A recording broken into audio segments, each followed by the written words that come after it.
All right, well, that's the bell to get going.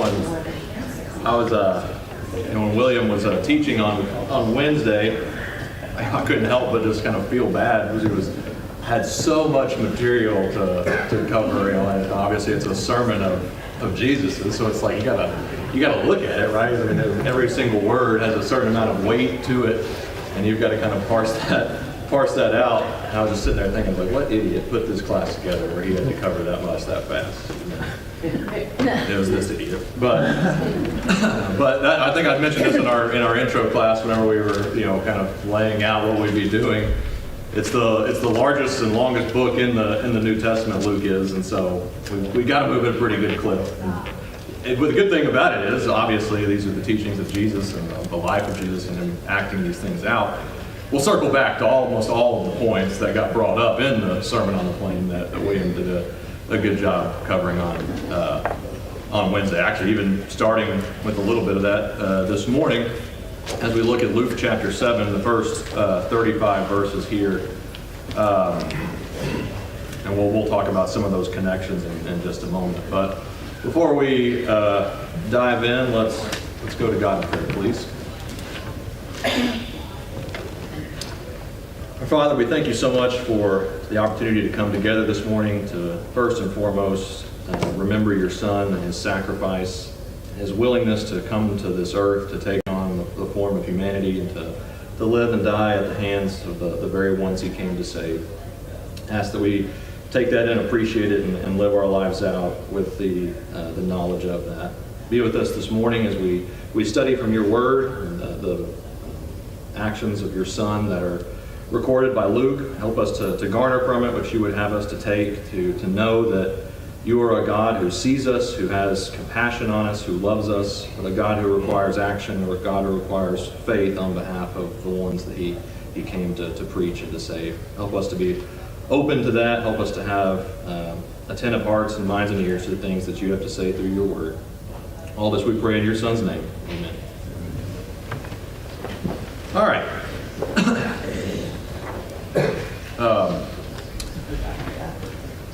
So like I mentioned, we'll be covering the first 35 verses of Luke this morning, and then just from a point of reference standpoint, on Wednesday, we'll pick up in verse 36 and go through chapter 8, verse 21, if you want to make note of that. We still have several copies of the agenda, or the plan, if you want to grab one of those at the end of class as well. And also, I don't know if I mentioned this at the beginning of our class, but I've got these printed off as well. We taught a class several years ago on discipleship and different aspects of that, and I was tasked with teaching a class on journaling. I've never journaled in my life. There I was supposed to talk about journaling, but one thing that I found very helpful and I still use to this day was it was a book Jim Ward gave me several years ago that was just called How to Study the Bible for Yourself.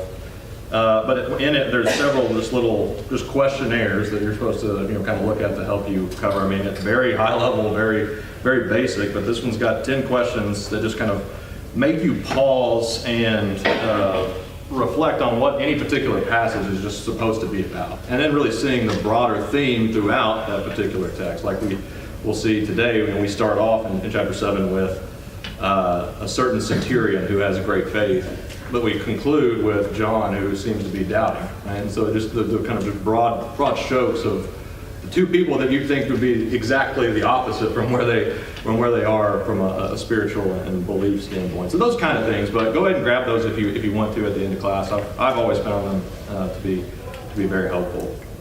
But just kind of do a quick overview of what the text contains this morning. The first 10 verses of the story of Jesus healing a certain centurion's servant. And that's followed up with some activity that happens the very next day, apparently, where Jesus goes to a nearby town of Nain and raises the son of a widow and the son had just recently passed. And then right after those things, word about Jesus and what he's doing and all these kind of great actions and teachings of him spreads throughout all of the region, even all the way down to Judea, to the ears of John the Baptist. But even upon hearing those things, that gives John the Baptist some pause about, okay, who really is Jesus? Because what he seems to be doing, while good and impressive, is not what I anticipated, not what I fully expected, not what I was proclaiming as the forerunner of the one who was to come. So he has some concerns that he sends delegates to Jesus to ask him some questions. And Jesus, in response to that, after they leave, he has praise of John, praise of the very one that was questioning who he might be, which I find pretty interesting. But he praises John and his mission and what he's done, but then also contrasts that with the superiority of the kingdom that John came to present, that John came to proclaim about. And then the last section, verses 29 through 35, I saw this, I'd never heard this before, but one of the commentaries I was reading called it the parable of the brats, which I thought was pretty fitting. But it's kind of talking about the leadership of the Jewish authorities, and their response to Christ versus the response of kind of the people you wouldn't expect it from, the tax collectors and the sinners and the common folk. So that's the overarching layout of the text, but some things that I kind of want you to watch for as we go through it. And I've started to try to do this because I always end up never making it all the way to the end. So I'll give you the key themes, the key ideas to hone in on before we ultimately dive in. But you'll start to see these themes start to be developed in our text this morning. But first and foremost, there's several heavy Old Testament tie-ins to what happens in chapter 7, both with the interaction of Jesus and John, but even the two miraculous events with the centurion and the widow of Nain. And another piece is how this really links very well with Jesus' first public sermon back in Luke chapter 4. Somebody remember what that first sermon or what that first ministry or public appearance was about in Luke 4? First, where was he? After his baptism, after his temptation, he goes where? Yeah, goes home to Nazareth, right? And then he's in the synagogue there, studying and worshiping as was the custom on the Sabbath. And what does he do? What was the text they studied from that morning? Isaiah. Yeah, from Isaiah. Isaiah chapter 61 specifically. What did that text say? You don't have to give me word by word, but what was the thrust of Isaiah? Proclaiming good news to the poor, freedom, liberty is coming. Yeah. Good news to the poor, the restoration of things that are broken, setting things right, the ultimate, when he said the year of the Lord, right? The acceptable year of the Lord, the year of Jubilee. The ultimate righting of everything that's gone wrong over the past little bit, right? He is that fulfillment of it. And that was that mic drop moment he had after he gave the scroll back to the attendant and said, today the scripture is fulfilled in your hearing, right? So that was his main point. And so, but he is in Nazareth, and people start looking around and asking a question, which is what?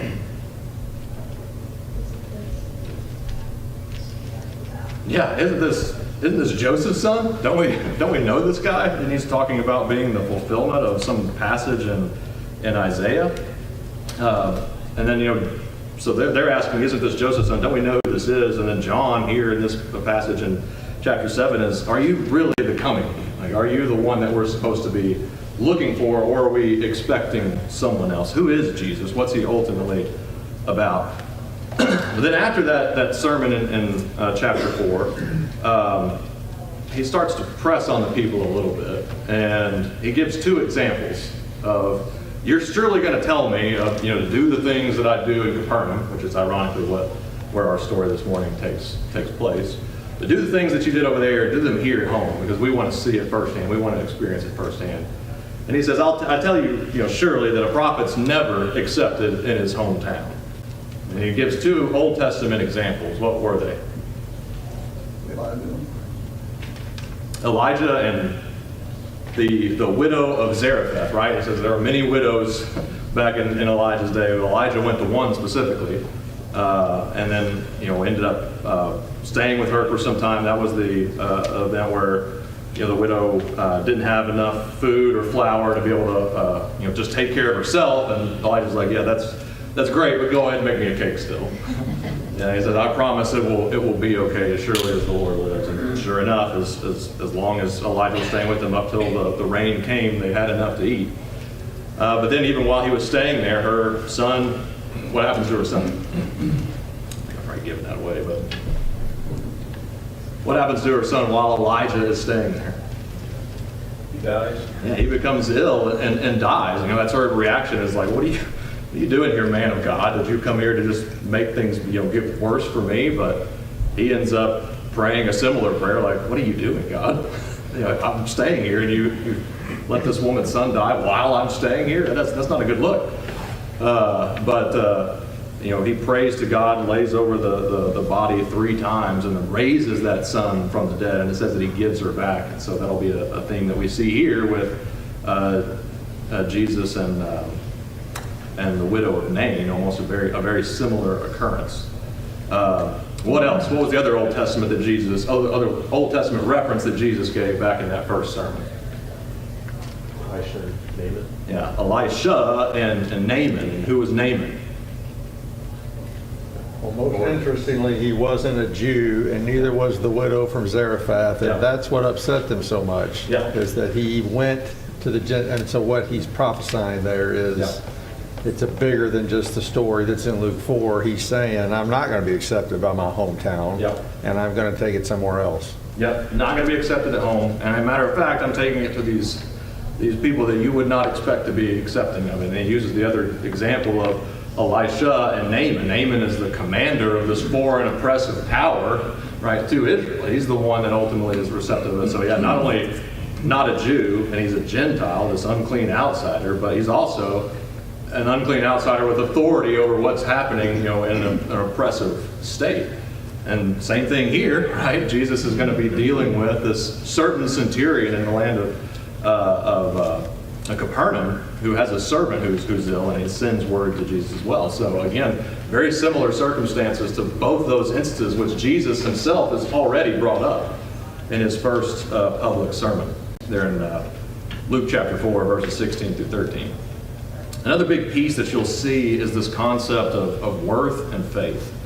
And you'll see that, played in really to the very first event here with the centurion, because people, the Jewish people there seem to view him as worthy, but he says himself is he's not worthy, and how that plays in. And then contrasting that into the end of our chapter when we talk about John, and Jesus starts to lay out, John was the greatest prophet that's ever lived. But you have the opportunity to be even bigger and greater than that if you're part of the kingdom. So again, kind of the establishment of this worth spectrum and how faith really comes in to play with that. And then authority and power. We've talked about this already quite a few times in our studies thus far, especially in chapter 4 and chapter 5, where a big piece of what Jesus is doing and teaching is establishing his authority. And that's going to be obviously a point of contention with the Jewish leaders throughout the rest of his life, is by what authority are you doing and teaching and saying these things. But by Jesus's actions, by his words, he speaks with and he demonstrates authority and power. And we'll see that certainly displayed in these events in chapter 7. And lastly, just kind of, it's more maybe subtle, but links with the Sermon on the Plain, like William talked about on Wednesday night. I think it's interesting that and he touched on this, that the first part of that Sermon on the Plain and those Beatitudes seem to be very critical of wealthy people and very supportive, and maybe that you should be poor. Kind of that's a way to read that. But the first thing that Jesus does here in chapter 7 is help a very wealthy man. And so he was wealthy enough to be able to support the building of a synagogue. He had a lot of people underneath him from an authority standpoint, so he was a wealthy person, and Jesus is helping him right in this chapter. But then a bigger piece at the end of chapter 6 that William got to touch on just a little bit was the parable of building on the rock, and really the idea of making sure that you have a established, firm foundation underneath your feet before you enter into this journey. Chapter 6, verse 40, as we've already made mention of several times, talks about a disciple is not above his master, but when he is perfectly trained, he will be like his master. Right? We're on this journey to become, or to sit and learn at the feet of our Master so that we ultimately might become like him. And that starts with the firm foundation of who is Jesus, what is he about, and then having the faith in him and a kind of concept of where our own worthiness comes into play there. And those will be themes that you'll see here this morning in chapter 7. All right, so let's dive right in, starting in verse 1. It says, when he had concluded all of his sayings in the hearing of the people, he entered Capernaum. And a certain centurion servant who was dear to him was sick and ready to die. And so when he heard about Jesus, he sent elders of the Jews to him, pleading to him to come and heal his servant. And when they came to Jesus, they begged him earnestly, saying that the one for whom he should do this was deserving, for he loves our nation and he has built us a synagogue. Then Jesus went with them, and when he was already not far from the house, the centurion sent friends to him, saying, Lord, do not trouble yourself, for I am not worthy that you should enter under my roof. Therefore I do not even think myself worthy to come to you. But say the word, and my servant will be healed. For I also am a man placed under authority, having soldiers under me. I say to one, go, and he goes, and to another, come, and he comes. And to my servant, do this, and he does it. And when Jesus heard these things, he marveled at him. And he turned and he said to the crowd that followed him, I say to you, I have not found such great faith, not even in Israel. And those who were sent, returning to the house, found the servant well, who had been sick. So like I mentioned already, the immediate Old Testament tie-in that he kind of stands out, and he brought this out in his sermon in Luke 4, is in 2 Kings chapter 5 with Elisha and with Naaman the Syrian. And really kind of right out of the gate, you see these kind of a three-pronged what's Jesus going to do in this particular scenario. Because you've got the crossing of ethnic boundaries, you've got the Jews and a Gentile here. And what's interesting, I think even before we dive into that necessarily, is this is a Gentile who had a very good relationship with the local Jewish people. Broadly speaking, in the Roman-controlled Judean and Galilean areas, how did that relationship look between the Romans and the Jews? Generally bad. Yeah, you could say that. Generally bad. Yeah, Pilate. Nobody wanted that office that was there because they were always causing trouble. The relationship was highly fractured. But here it seems to be in a pretty good position, right? That he's able to ask the elders of the Jews, right, the leaders kind of locally, to go and do this favor for him and speak to Jesus, and they have good things to say about him. But that can only exist if there's efforts made on both sides to have that, solid relationship that's already kind of established here. That this is again linking back to the Sermon on the Plain, loving your enemies, right? These are natural enemies that we're talking about, like a snake and a mongoose, the Jews and the Romans. But here they're going and kind of living out that point that Jesus was teaching of loving your enemies and doing things for one another, right? He built them a synagogue. He expressed an at least appreciation for their religion, for their nation. And they felt strongly enough about him to go and say these kind words that he was someone who was deserving. And he loves our nation. He's built us a synagogue. And I already made mention of this, but obviously if this guy has the means to do that, he's in that position, he's already clearly some kind of a wealthy individual. And he talks in just a moment about how he understands and appreciates what authority even is. And so he sends these Jewish leaders to Jesus. And again, kind of like the Elisha Naaman story, how did Naaman even find out about Elisha? He existed, who he was. Through the servant, right? Yeah, through an Israelite servant girl specifically, right? So it was through the mediator of an Israelite personage that we're kind of bringing these two entities together. And so Jesus, here's what they have to say, and I think you might even be intrigued by this idea of these Jews coming to him saying, this guy is deserving, or some of your versions might say he's worthy that you would do this thing for him, come and heal his servant. But I wonder if somehow the word got around of like what that message was that they brought to Jesus of, we told him you were worthy, we told him that you deserved to have this good thing done, Because he sends out friends, it says next, right? It was originally the elders of the Jews that he sent, but next he sends friends to go and stop Jesus. And what's he say when he delivers this message this time? He's not worthy. Yeah, I'm not worthy that you should come. And in fact, I'm so unworthy that I didn't even come myself. Right? I didn't even want to trouble you with my presence. And then and so I think there's an interesting contrast then, which is between what the Jews' idea was of deserving or worthy was, and Paul will get into that, right, in several of his letters. But then how this person in the centurion can really have a more, ironically, because of why he was deserving was because he was a humble person, clearly.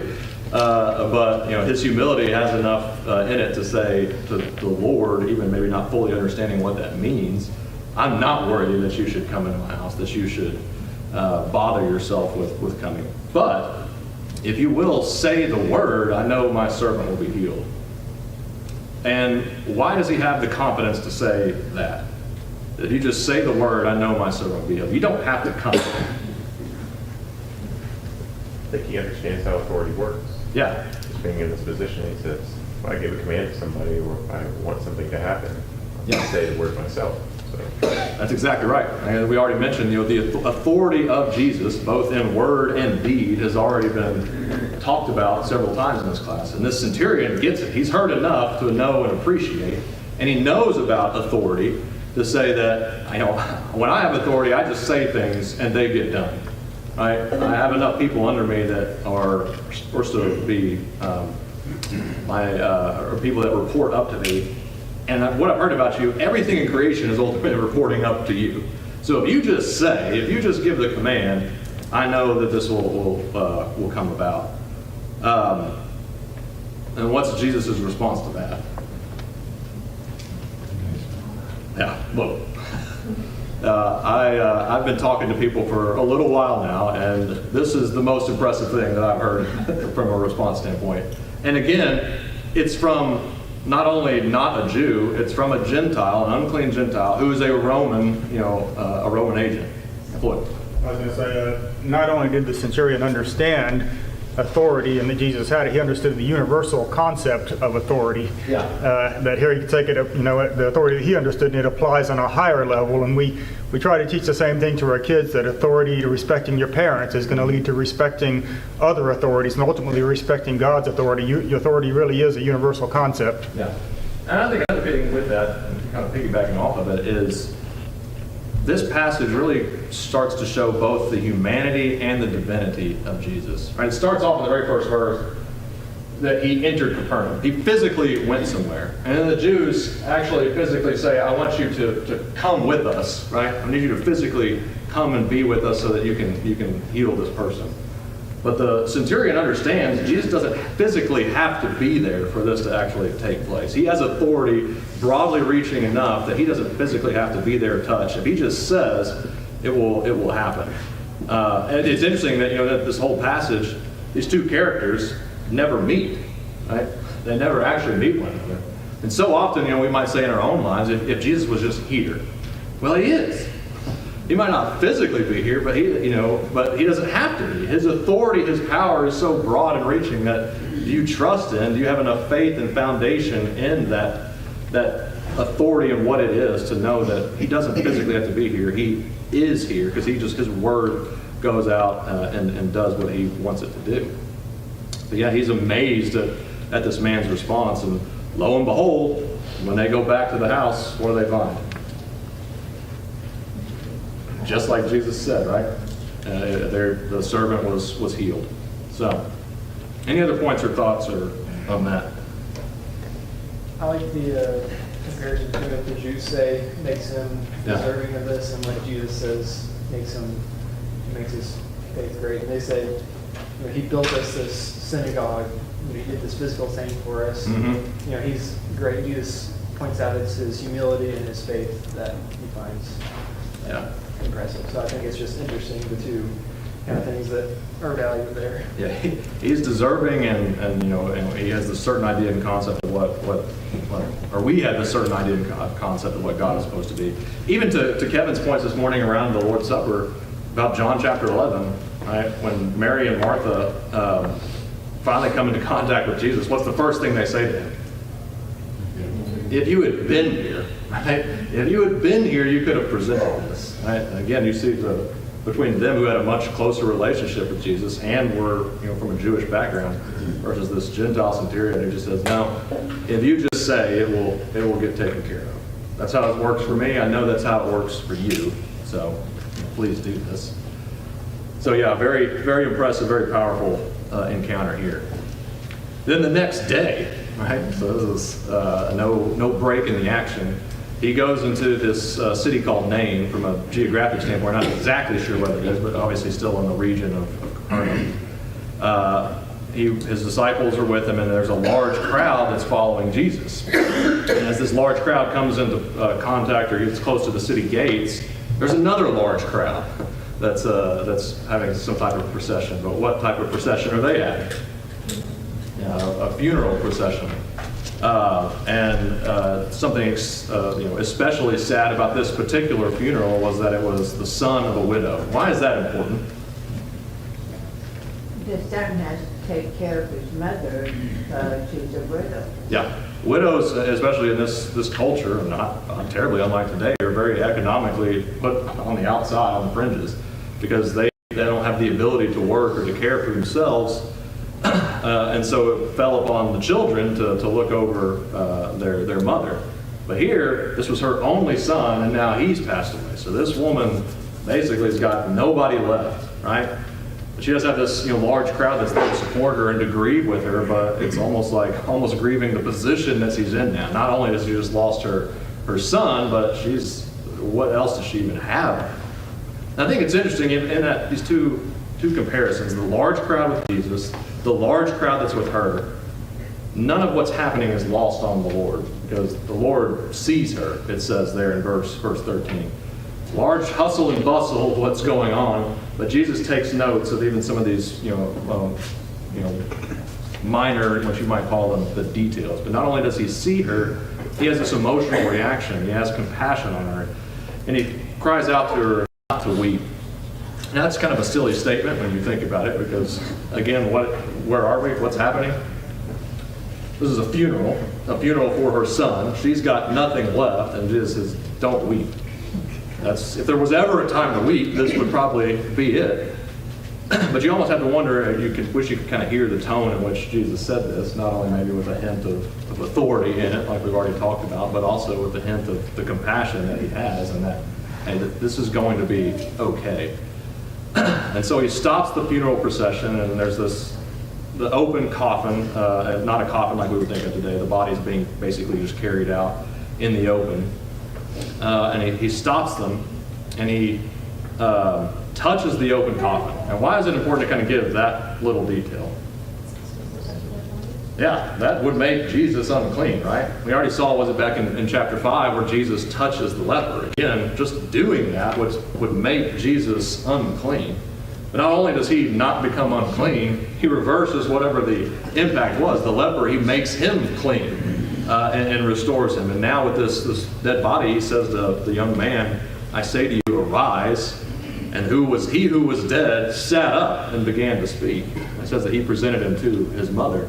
And interestingly enough, that phrase there in Greek is literally the exact same words that are used in 1 Kings chapter 17, verse 23, when Elijah brought the young men back down, and it says he gave him to the mother there, the widow of Zarephath. So similar language. But now, this is a very public ordeal, right? It was right in this funeral procession. There's two other instances in the Gospels where Jesus raises someone from the dead, Jairus' daughter, and then, like we talked about this morning, Lazarus. But Lazarus was also more public, but it was kind of an intimate affair, still kind of at the tombs. Jairus' daughter was very private, very in the room where the child had just died. But here it's extremely public. Everybody gets to see what happened and the power that was on display with Jesus giving the word, and again, something miraculous happening. This young man raising from the dead. And so their reaction is about right. In verse 16, it says that fear came upon them all, and they glorified God. So there's the twofold reaction. Fear, and I think that can come with the idea of respect, like we talked about, but also scared to death that this person has the power to do this. What limit does that type of power have on it? But they glorified God because they realized that something impressive was happening among them. They say that a great prophet has risen up among us, right? That's something that they've been looking for since Moses' day in Deuteronomy chapter 18, where he said there's going to be a prophet like me raised up, greater than I am. So they've been looking for that for some time. So this great prophet has risen up. They say God has visited his people, and that's almost reminiscent of Zechariah's prayer or prophecy back in chapter 1, right, where he was talking about how God has visited and redeemed his people. But the idea there, I think, is pretty interesting. That God has visited his people. Visited there in the Greek is episkopos, which is where we got to get the word episcopal, or how the New Testament later translated it into bishop or overseer.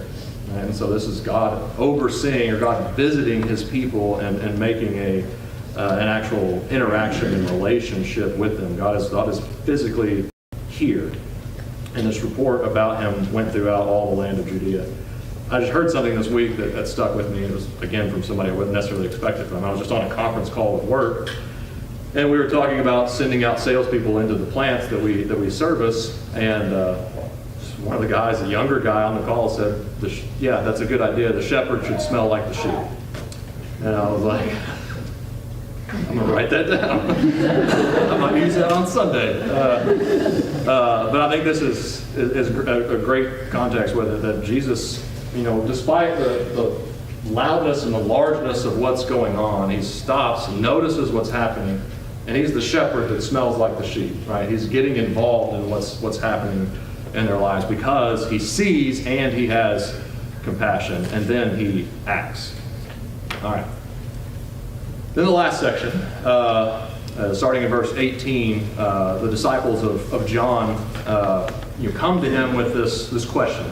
Now, John's all the way down in Judea, and he's in a jail cell now. Right? So it's natural, before we go too far in this, because we've got only 5 or so minutes left, but it's natural, I think, for these doubts to arise and to have these questions and even to voice them and express them. But he calls for 2 of his disciples to go and say to Jesus, are you the coming one, or are we supposed to be looking for someone else? So John himself, the one who was the forerunner, the proclaimer of Christ, the one who said this is the Lamb of God who takes away the sins of the world, the one who baptized them and somehow had the experience and witnessed what happened with the Spirit coming down on him, he's questioning, did I get it right? Did I prophesy about the right guy? Did I baptize the right guy?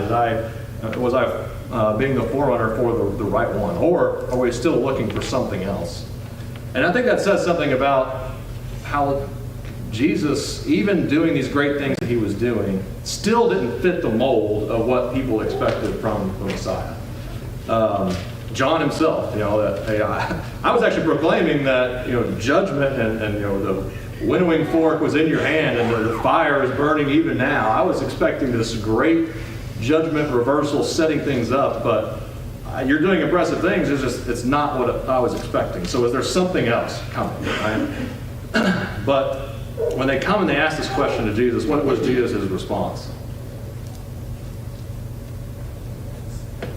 Go report what you've seen and heard. Yeah. But I like that. He tells them to go report what they've seen and heard. But before he even does that, it's just like he just stops. Like he doesn't even actually give them an answer. Like the answer is watch. Right? That who are you? Watch. You'll see if you just pay attention. I think that's a question right for us as well. Who are you? Who are we from a Christian standpoint? The answer should be not, because he doesn't just answer and say yes or no. He does. He performs actions to express who he is. Same thing should be of us. It shouldn't be, are you a Christian? Are you a believer? Yes. It should be watch and see. What is it that we're actually producing? That was ironically John's message right at the very beginning. What type of fruit are you bearing? I can tell. You know, that's how we ought to know all of these things. That's how John kicked off his ministry. In verse 21, it says, that very hour he cured many infirmities, afflictions and evil spirits, and gave sight to the blind. He says, go and tell John everything that you've seen, that the blind see, the lame walk, the lepers are cleansed, the deaf hear, the dead are raised, and the poor have the gospel preached to them. All of those are references to various passages in Isaiah that we don't have time to delve into, but all of them have something to do with the coming salvation of God. And ironically, a lot of those passages in Isaiah have also to do with the judgment that goes along with that salvation that's supposed to come, which is a big thing of what John was preaching. Then he closes that section in verse 23. He says, blessed is he who is not offended because of me. Blessed is the one who is not offended by Jesus not fitting the mold of what people expected him to be. Right? If you can get past that, you will be in a good state. That's an interesting beatitude to accept. He sends the messengers back. They go back to John. We don't hear what comes of that. But after they leave, he turns to the multitudes that are left and he says, what did you go out in the wilderness to see? And what did you really go out there to see? I like these. If there was ever kind of some sarcasm by Jesus, which I'm a fan of, here you get some of it. Did you go out into the wilderness to see a reed shaken by the wind? Did you go out into the desert to find some guy in beautiful clothing? No, that's ridiculous. You didn't go out there to take a look at the greenery. You didn't go out there to find some fancy guy. You went out there to see a prophet, but not just any prophet, the prophet, right? The biggest and most important prophet that ever was. The prophet who was supposed to be the messenger who goes before the face of the Lord, the one who's going to prepare the way of the Lord, from Malachi chapter 3. And he says in verse 28, among those born of women, there is not a greater prophet than John the Baptist. Now, we often think about how, all the prophets of old, of your Moses or your Isaiah, or maybe even your David or your Elijah or Elisha, all those great prophets. Jesus here says, no, the greatest one of all of them is John the Baptist. So that almost says two things, really. One, he's the last of that old guard, right? He was the last of the old guard who was proclaiming the kingdom to come. But even more impressive than that, if you accept what they were preaching about, the kingdom of God, then you're in a better position than any of them, right? That if you got your Moses, your Elijah, your Elisha, your Isaiahs, great men. All of us, we've said at times, I wish I could have been with them to see the acts of God. No, if you accept what John said and had to point to, then you're in a better position than all of them combined. Right? The import of what they were ultimately preaching to and preaching about, and the acceptance, that foundation of it, building on a rock, building on solid stone. When all the people heard him, the tax collectors justified God, having been baptized with the baptism of John, but the Pharisees and the lawyers rejected the will of God for themselves, not having been baptized. What was John's repentance? What was John's baptism about? It was about repentance. All right. But what do we talk about? He was preaching this message to the Jews, and the Jewish authorities, the Pharisees and the lawyers specifically, they didn't have anything to repent of, right? I don't need to accept this message of repentance because I'm already in a good state. So they rejected the will of God by not being baptized by them. Tax collectors, the sinners, they accepted what John preached. They started to bear fruit worthy of repentance. And so Jesus is thinking about that, and he says, to what shall I liken the men of this generation? What are they like? They're like children sitting in the marketplace and calling to one another. We played the flute for you, and you did not dance. We mourned for you, and you did not weep. For John the Baptist came neither eating bread nor drinking wine, and you say he has a demon. The Son of Man has come eating and drinking, and you say, look, a glutton and a winebibber, a friend of tax collectors and sinners. But wisdom is justified by all her children. So then Jesus uses this, I said, the parable of the brats to kind of get this final point across. So you've got this picture painted of kids playing in a marketplace, and some of them want to play wedding. We want to dance and have a wedding feast, and the other guys let's take a little more somber route. Let's play funeral, right? Let's play funeral. And then you got kids in the middle. They're like, no, I don't want either one of those. I don't want to dance. I don't want to mourn. I don't want to play that game. Nothing you do will appease me. And that's what the message that that Jesus comes up with. John and I had two very different styles. All right, John came with this condemnation and blasting you for where you were, where the way you come from. But Jesus has gone with a more subtle approach. But it doesn't matter. You're not satisfied with either one. When John came, he said, "That guy's crazy. Look at the way he lives. He's making himself a recluse out there in the desert." Not for us. Okay, the exact opposite comes.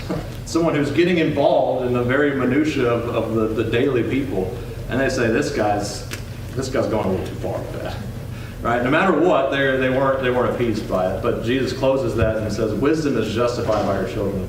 Again, a bearing of fruit statement. Real wisdom will be borne out in what it produces. Right?